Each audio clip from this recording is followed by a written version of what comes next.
everybody, and welcome back to In the News. I'm your host, hoping you'll rock and roll.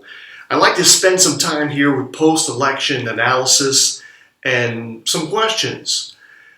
As you may know, I created 5 pro-Trump theme songs and also a Trump commercial and received thousands of views across these different videos. This channel now has broken over 400,000 views, and I really appreciate that, coming close to 700 subscribers. And thank you again. Now, they're going to win. And even the night of the election, Tuesday, I had some calls, people saying they were scared, they wanted Trump to win, but they thought, just take it easy, he's going to win.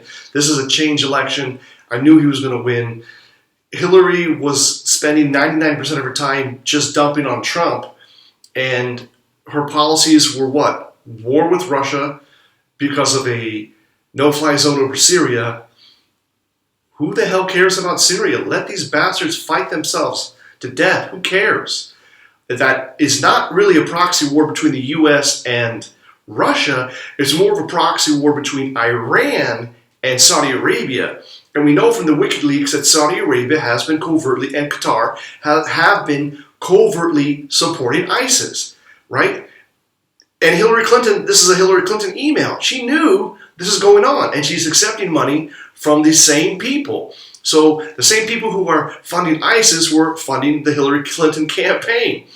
Anyhow, it's just really insane. And for any of you libtards out there who can't get over the fact that Hillary Clinton lost, please start reading emails. Open your eyes. The truth will set you free. That's a fact. Now, 4 major topics I want to talk about. The first is the NeverTrumpers. What to do with the NeverTrumpers? Well, listen. It's one thing to have an adversary like Hillary Clinton, which we'll get to in the next question. Obviously, an adversary, you do Mortal Kombat with this person or their team, and in the end, there's some resolution, and to the spoil go the victor. To the victor go the spoils, right? But NeverTrumpers are actually traitors, and traitors are shot. Okay, now I'm not suggesting that we shoot the NeverTrumpers, but I am suggesting that they be kicked out of the party. If you were a NeverTrumper and came out publicly, NeverTrumper, we don't need you. There's no place for you in the Republican Party. You might as well be a Democrat because that's what you supported. And the fact that several people agreed and signed petitions or signed contracts basically that they would support the eventual nominee, then reneged on that, you're out. You're out. We don't need you.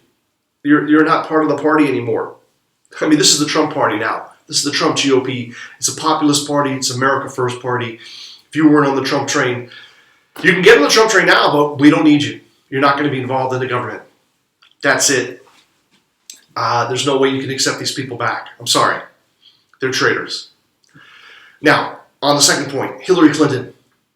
Trump said, I believe it was in the second or maybe the third debate, that if he was president, he would ask his attorney general to appoint a special prosecutor to look into the Hillary Clinton affairs. The corruption, the mishandling of classified information, the email server, and what have you. Now, we know that the FBI has up to 5 ongoing investigations into the Clinton Foundation and other aspects of her criminal activity. Let's call it, in quotes, alleged, but the WikiLeaks clearly proved there was pay per play, and we know that the email server was not only was it illegal, but it involved mishandling of classified information. Now, folks, mishandling of classified information, even if it's accidental, is a punishable offense. It is a punishable offense. Now, if some people have pondered that before Obama leaves, he'll provide Hillary Clinton with a pardon, well, I would say if he does that, then he needs to pardon General Petraeus and other people who did a fraction of what she did. Okay? If he wants to have the law applied equally to everybody. We're a nation of laws. No one is above the law. Government of the people, by the people, for the people. Libtards, are you not hearing me? Do you not agree with that? Or do you think that you have special privileges because you're a libtard? I don't think so. So that has to be addressed. And he did make a promise that he would do that, and I think he should do that. And it's not necessarily does not have to be any kind of a political thing. It's not a political thing. It is a legal thing. No one is above the law. We're a nation of laws. Let's simply apply the law and see what a grand jury comes up with. Okay? That is Hillary Clinton. We have to resolve that. Okay? After the election, we've had these protests, these really big, in some cities, it's usually in the bigger cities, these left-wing agitators protesting, not my president, and other even foul stuff, very foul stuff. When I thought that you were upset that Trump said that he would not necessarily accept the results of the election, by default, he would wait and see. Okay? Now, even Hillary Clinton came out and accepted the results, and she admitted that she lost. She made the phone call, she made the speech that she lost. Okay? So it's over. There's nothing to fight about. There's no petition that you can have. The vote happened. It's over. So why don't you respect the democratic process as you were bitching and moaning about when Trump said that he would wait and see? Okay, well, you waited and seed. You waited and saw. Trump won. Accept the democratic process, okay? Now, we are seeing, and you see this on Twitter, you can see this on other places where newspaper advertisements have been placed in the newspaper paying people to join these protests. And actually, you can make some pretty good money. I think it was $45 an hour plus gas money and reimbursements for making your own posters. That's a great gig. I mean, if I was unemployed, I might sign up just to get paid. So there obviously are a lot of people on the payroll getting paid to quote-unquote protest. And that is really, number one, a sad state of affairs that you need to pay people to protest. These are not organic grassroots protests. These are being funded by Soros and other left-wing anti-American groups. We know that. Okay? It's just there. And that's why I think most people are just shaking their heads and pretty sure that it's going to die down. It will, because you're not going to change the results. Okay? Now, the fourth thing I want to talk about is delusional libtards. And I have to bring this up. I have a pretty good friend. I worked with him for a couple of years. I have a lot of respect for him. He's super smart, master's degree. He happens to be a black man. He's not white, but he's an educated black man who was anti-Trump.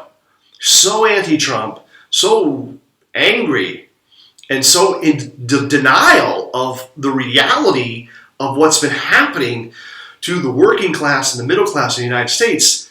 And this guy is a Democrat, and he's an educated person. So I just want to give you a sort of a synopsis of what happened. I sent him an email asking him if he was, to watch a Trump rally. That's how it started. I said, hey, check out this Trump rally. Listen to his talking points. Now, maybe I sent him a bad rally because during the primaries, some of Trump's, because it was all unscripted at this point, some of Trump's speeches were very policy-oriented, and he stayed to a script, or let's say to his notes, and some of them were more buster and talking about how he beat 17 people in the primaries and that kind of stuff, right? So there was kind of a mixture of different speeches. Some of them he was very calm, and it was really very intellectual, really how he was speaking to the people. And sometimes he was just kind of more joking and clownful. Okay, so and if you watched several of his end of the primaries and the conventions, you saw that. You saw some of his speeches being very unscripted. They were all unscripted until later. So he was not impressed with those speeches, and he went through a whole laundry list of mainstream media complaints and arguments. You know, the whole racist, xenophobic, anti-Muslim, anti-immigration, bullshit, diatribe of stuff. Now, when I tried to talk to him, I'll say, listen, I hear what you're saying, but you haven't provided any evidence of him being racist or misogynist. You know, there was no real evidence. And he never gave any examples. He just said, you know, the typical stuff. He called all Mexicans rapists. He never called all Mexicans anything, okay? You know the whole thing. So that's where his position was. So about 3 days before the election, you know, we had all of these WikiLeaks emails come out, which really pointed to the serious corruption of Hillary Clinton and the whole DNC collusion with the mainstream media and the sharing of questions with Donna Brazil, who got the questions and gave them to Hillary. All this kind of collusion and corruption. And I just asked him kind of quietly, you know, not offensively. I was never name calling or anything like that. I just said, have you heard or seen the new, you know, WikiLeaks? Do you have any change of your opinion? And his defense was just one of these delusional libtard defenses that Hillary Clinton set up an email server so that she would have privacy. Excuse me? State Department, official government business, you need privacy for that? I mean, just delusional and just insanity. And the fact that he was black, African American, and I know that he's a very successful person, but I know that he knows people that aren't as successful as him and happen to be black, and that he wants the best for them.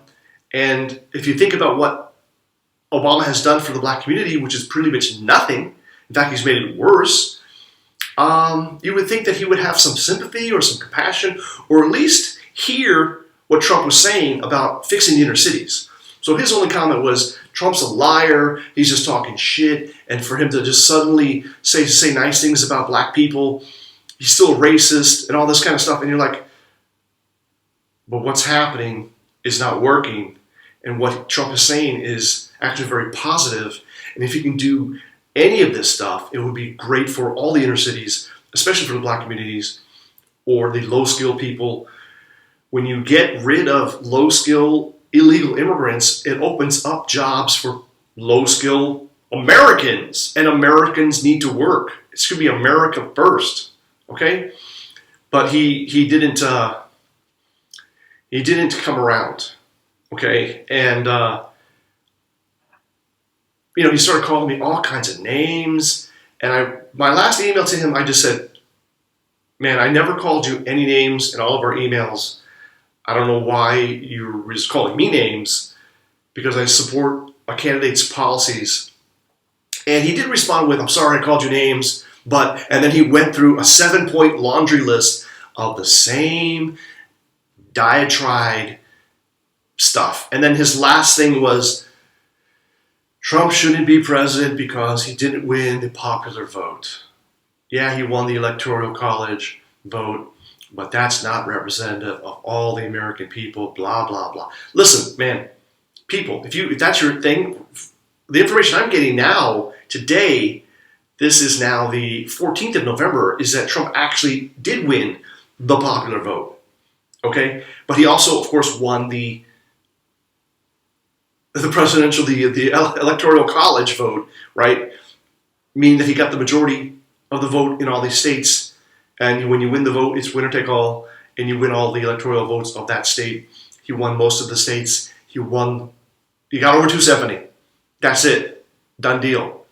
So unless you want to petition for a change in the Electoral College process, you have to accept the rules of the game, or at least up until now, had no plans of returning. Now that Trump is president and he can make America great again, bring those jobs back, there may be an option for me to come back to the U.S. to work. But on the other hand, on the flip, it actually may be more beneficial for me to stay here, remain a U.S. citizen, and help U.S. companies do what they got to do overseas, where I'm at. So that actually may be a better strategy for me. No point in coming back. I got a great life here. What am I trying to get? I already have the American dream. I got it twice, once in America and once in Europe. So why would I go back? I mean, you know what I'm saying? I'm just saying, that's just me. So, delusional libtards, you've been hating people, calling them racist, calling them names, when they simply point out the truth.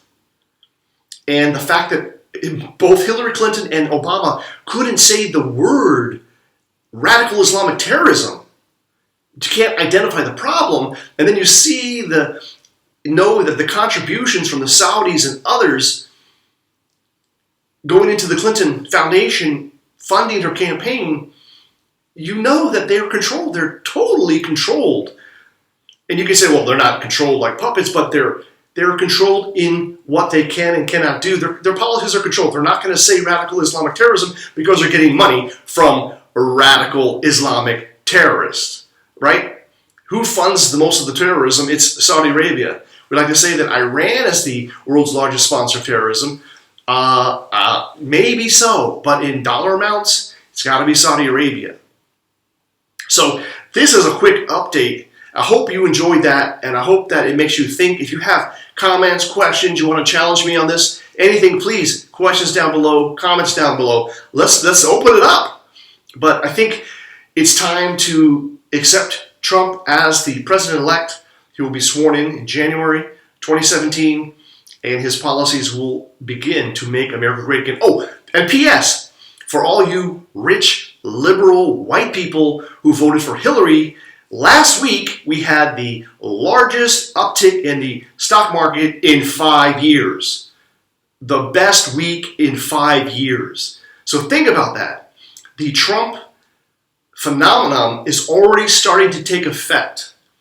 The enthusiasm, the energy, the positiveness is already starting to affect the psyche. You saw what happened to the stock market. And it's going to affect entrepreneurs, business people, as the jobs start coming back, as money offshore starts flooding back into the country at a lower tax rate, as America is put first, Americans are put first. You're going to see a massive uptick in GDP. I'm predicting that now. It's going to happen, more or less organically, simply by changing the tone, and businesses realize that their tax rates are going down. They're able to bring money back in at a low tax rate or probably tax-free. They're able to invest in probably infrastructure projects for a very good deal for them. They're able to invest in inner cities and in urban areas for other tax holidays or whatever it is. It's going to be awesome. We're going to make America great again, people. There's no stopping us now. But stay vigilant, because those leftists are still out there. And the NeverTrumpers are still out there. We cannot let our guard down. So thank you for watching. Make it happen for the captain. Thank you for all who supported Donald J. Trump.